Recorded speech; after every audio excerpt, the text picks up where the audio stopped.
IVM. Storytel is an audiobook platform that lets you hear hundreds of thousands of stories on your mobile, PC, wherever you prefer. This week I'm going to recommend a modern classic. It's a story that many have seen but few have heard or read. Game of Thrones by George R.R. Martin. The story is loosely based on the War of the Roses succession fights in 15th century England. When you hear Roy Dotrice narrate the story, it really brings it alive. Go to storytel.com/IVM and you'll be able to get your first month for 99 rupees. That's 200 rupees off the regular $2.99 a month price. That's storytel.com/IVM. Go get it now. Welcome to All Things Policy, a daily podcast by the Takshashila Institution. We are a bunch of policy nerds based in Bengaluru, and we like bringing fresh perspectives to Indian affairs and Indian perspectives to global affairs. So grab a cup of coffee, sit back, and join us for today's chat. Hello and welcome to this episode of All Things Policy. I am Suyash Desai and I have Aditya Parikh with me to discuss more about hydrological geopolitics. The pet for this podcast is the recent unmanned underwater vehicle which a group of Indonesian fishermen discovered in the South China Sea. This UUV had a Chinese state manufacturer's logo on it. This will have a geopolitical bearing on the Indo-Pacific region. But before entering the realm of the geopolitics, I would briefly like to talk about hydrography. So Aditya, could you briefly explain what is hydrography all about? Be glad to, Suyash. So it's great to be back on the show. And as a maritime domain enthusiast, I find hydrography to be very central to the maritime environment in general. So hydrography, generally speaking, is the process of underwater map making. So it is essential to the maritime environment because without it, navigation at sea would be impossible. It's basically the process of mapping out the contours of the seabed. This is important because, variable depth, variable maritime geography of the seabed affects the ships and submarines that are transversing through them.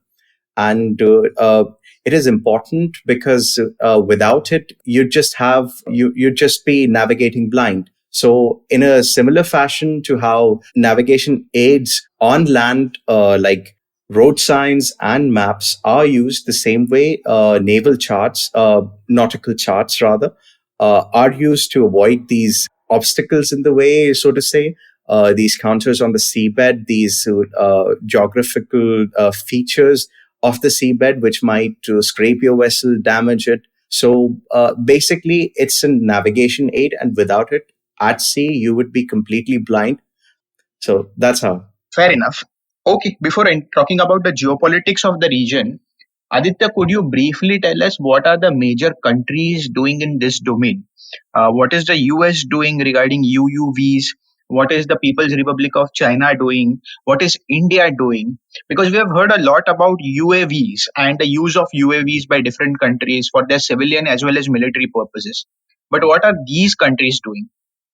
The US and the People's Republic of China are, it would be quite correct to call them the leaders in this field at the moment because they have the ships, they have the UUVs, which can be deployed from them. And these UUVs can carry out surveillance as well as the actual oceanographic research purpose, which they were designed for. So think of it as a dual use technology. And for India, in this region, I'd say the details aren't very clear on what kind of UUVs are in final operational stage in the Indian navies and the larger Indian maritime asset fleet. So the details there are quite sketchy, or we just don't know what exactly is India fielding. However, the oceanographic research ships that are under the Indian Navy have the capability to deploy these UUVs, and some are said to be in development with the DRDO. However, we don't know exactly what has reached the final operational stage as of So, now. if I understand correctly, India doesn't have any UUVs right now, correct? Well, none that we know of in the final configuration. Okay. So none of the UUVs are commissioned right now. That is what you're trying to say, correct? Well, they might be commissioned, but the details haven't been made public, so we just don't know. Okay, fair enough. Moving on to the geopolitics of the region. Aditya, let's talk about the instance that happened recently. If China has a UUV deployed near the coast of Indonesia, how would Mhm. it impact Indonesia and other countries within the region? Why is Indonesia making a lot of noise? What would be the larger geopolitical implication for this of these developments?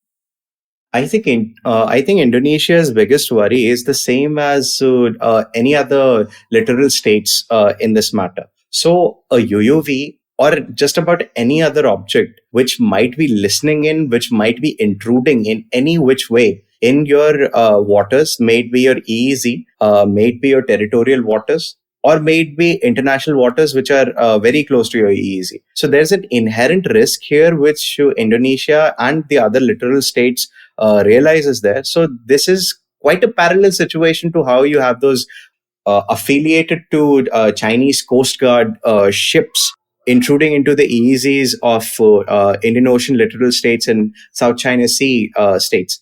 So the UUVs being there is a great hazard in terms of intrusion, in terms of an ISR risk, counter surveillance risk by the PRC. So it's a threat to their national security, I would say. So that what you're trying to say is when a UUV is present, it can carry out into normal civilian research activities.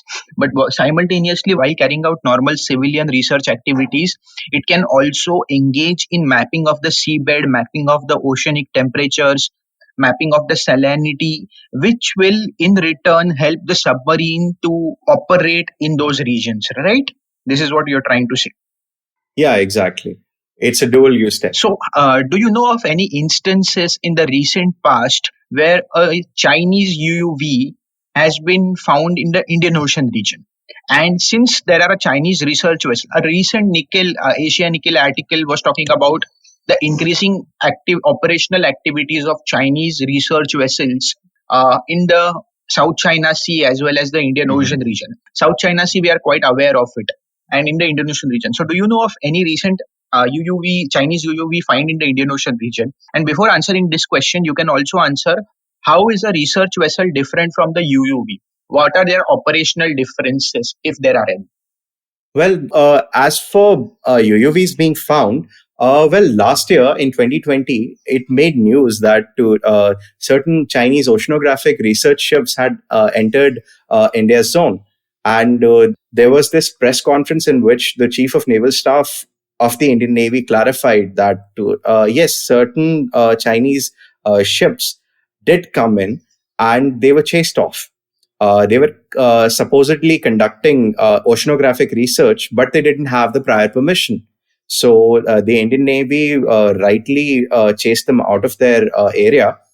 And as for what is the difference between an oceanographic ship and a UUV, well, the difference, there isn't really a question of difference. They're symbiotic, so to say. They're a bionic kind of a relationship there, that the oceanographic ship is the operations base for the UUV, where it returns to after it's actually conducted the survey activity, after it's actually conducted the gathering of the data, the actual mapping of the seabed.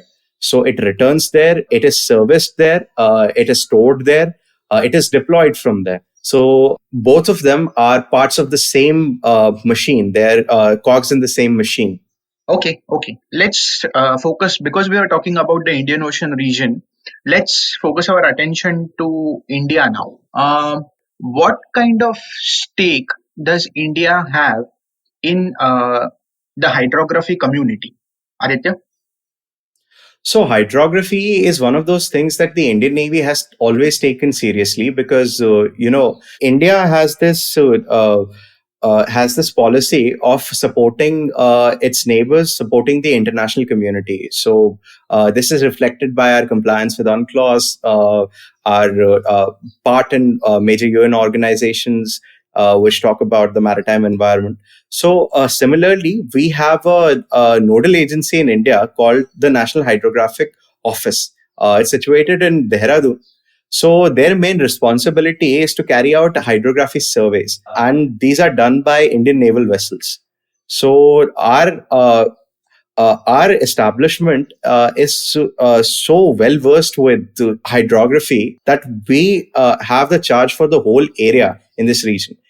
Our area has been designated NAV Area 8 by the concerned international authority, and we are actually in charge of a lot of the territory that is outside our territorial waters, and we offer hydrographic assistance as in mapping the inner waters of countries like Mauritius, Myanmar, Seychelles, Sri Lanka, Tanzania, Vietnam, just about anybody who is willing to ask for help, we're there. This applies to just about any Indo-Pacific littoral state because we believe in extending navy to navy and country to country cooperation. So the Indian Navy, as far as talking about their capabilities, they currently operate 8 survey ships. They've got a bunch of equipment on board, including if you go to the website of the Indian Hydrography Office, you'd find that in fact UUVs are also listed there, but they don't tell you exactly which kind. So they have advanced sensors on board. They wouldn't tell you exactly which sensors because I guess that's the military's modus operandi, that they believe in operational security of sensors across their fleet. So India has been ready to offer assistance to countries which don't have ships that can conduct these surveys. And this is something that reflects on the goodwill that we inculcate in the international community. So all of this cooperation, all of this extending the hand and offering aid, we see similar things with India going in and offering HADR aid to that's humanitarian assistance and disaster relief help to its neighbors. So similarly, hydrography is an area where we try to help our neighbors, our other Indian Ocean littoral states. So the thing that I'm trying to get at is the Indian Navy now, because of all of this extending, has a lot of weight on its shoulders, on its hydrography fleet. So they're also looking to expand their capabilities. Well, UUVs would be the first thing, and a lot of them are in development. Even if we can't really ascertain exactly which ones have reached operational clearance at this stage. So you'd find a lot of literature about what kind of testing is going on, at what variable depths these UUVs are being tested. But you won't find that XYZ model has been commissioned into service as of yet. They might be, but we just don't know about it from the press, from open sources. So India would definitely need expanded capacity to handle all of this aid effort that's been going on. So 4 large vessels are being built by the Garden Reach Shipbuilders and Engineering Shipyard in Kolkata. These would be modular ships which would be able to perform multiple roles. So this is a pattern that we see across our military. So the Indian Navy is also looking into that, as far as I understand. Oh, that's great, Aditya. That's a good piece of information. I would also like to get your perspective on the cost that is attached with these developments. As you are quite aware, modernization and informatization, broadly the areas that you are talking about, is a very expensive affair. Looking at what has happened this year, the pandemic, along with what's happening on our northern borders, do we have enough budget for these expenses? How expensive is a UUV, and how much can an Indian Navy afford to stretch itself? Well, the thing is, investment in any platform is something that takes a lot. But the focus of our security establishment should be what kind of returns these platforms, which we may induct, offer us. So maritime domain awareness, be it on the surface or below the surface, is something that gives you exponential returns. So it's not just the strike element that you have to strengthen. Even with the lack of funds, the biggest need of the hour is modular ships. So if we can somehow cram a lot of combat as well as sensing, ISR, all of those roles into one. So there are a bunch of gaps in the Indian Navy's fleet right now. Like we don't have a minesweeping capability. So inducting UUVs, which can carry out scientific oceanographic survey as well as sweep mines from the ocean bed, from the surface, and somewhere in between. So mine hunting functions, oceanographic functions, research functions, surveillance functions. So you can look at building these new ships, which can carry out all of these for the price of one. So you're fulfilling the role of four different classes of vessels into one. So this should be the way forward in light of there being a significant lack of funds. So maritime domain awareness strengthens the current strike element of the Indian Navy. And the exponential returns that come with investment in maritime domain awareness, well, there's nothing like it. Great. Good that you brought up the strike element, because my final question for this podcast to you is regarding the strike element. Can these UUVs be militarized? Definitely.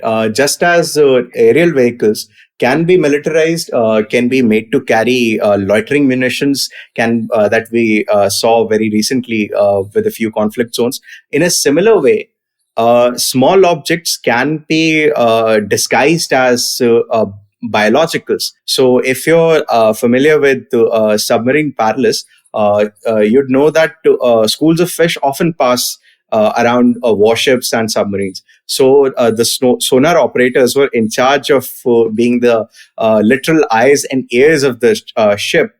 They listen for all sorts of sounds, and biologics are often regarded as harmless. So they just let the schools of fish pass. So imagine a loitering munition UUV, which is deliberately trying to sound like a school of fish, just comes in and rams into a submarine's hull, and it is carrying ordnance. It blows a hole in it. And it would be a fate which I wouldn't wish on anybody. So UUVs are just as dangerous, just as asymmetrical, just as much of a threat as unmanned aerial vehicles are. In fact, I'd say they're a bit less talked about. So they're in fact more of a threat because the forces around the world are less ready for the kind of threat that might be emerging from these small platforms compared to what we are used to seeing in capital ships, big ships on the surface, big submarines. So unmanned autonomous is the biggest emerging threat. It's interesting that you brought this up, Aditya, because at Takshashila for long we are arguing that India should adopt sea denial capabilities over. India should move towards sea denial capabilities from sea control capabilities and develop asymmetrical threat, looking at the budget constraints that it has to deal with the Chinese threat in the Indian Ocean region. Thank you so much, Aditya, for a fascinating conversation. If you want to listen more such conversation, please tune into All Things Policy. We are available on all platforms. Thank you. Thank you, Aditya.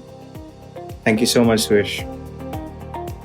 If you liked our show, don't forget to check out other interesting podcasts on the IVM network. You can tune into them on the IVM Podcast app, ivmpodcast.com, or wherever you listen to your podcasts. You can also follow IVM on social media. The handle is @IVM Podcasts on Twitter, Facebook, and Instagram.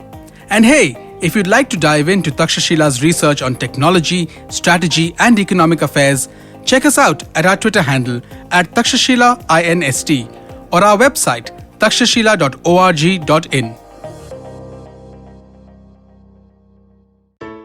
I hope you enjoyed that show. If you aren't following us on social media, please do. We're IVM Podcasts on Twitter, Facebook, and Instagram. I'd like to thank our sponsors this week, Storytel and TheWholeTruthFoods.com. So, great week on the network. Number of really, really interesting shows for you guys to check out. Here are a couple of the ones that I would like to highlight for you. Check out This Round Is On Me. Gauri Devi Dayal talks to her husband Jay Yusuf about mixing business and pleasure. They're the husband and wife business partners at Food Matters Company. Give it a shot. Really fun show. On Nankari, they speak about chaat, the queen of the street foods. A fun episode. They canvass the beauty and romance of street food, its cultural importance in a city, and they also discuss the unfortunate harassment that street vendors sometimes go through. On Paisa Vaisa, we had Madhuchanda. They join Anupam talking about the budget and the different aspects of it. Storytellers and Storytellers features Shreyansh Pandey, creator of Gulak, a great conversation and some interesting insights into facilitating and nurturing writers. Do check that out. On Thale Harate, the Kannada podcast, Mansi Prasad spoke to Pawan Srinath about the history and appreciation of Indian music. It's a really interesting conversation. They discuss classical music and how it evolved in India, what are the various musical instruments and how they developed. Really, really fun, interesting stuff. And with that, I hope to see you again next week.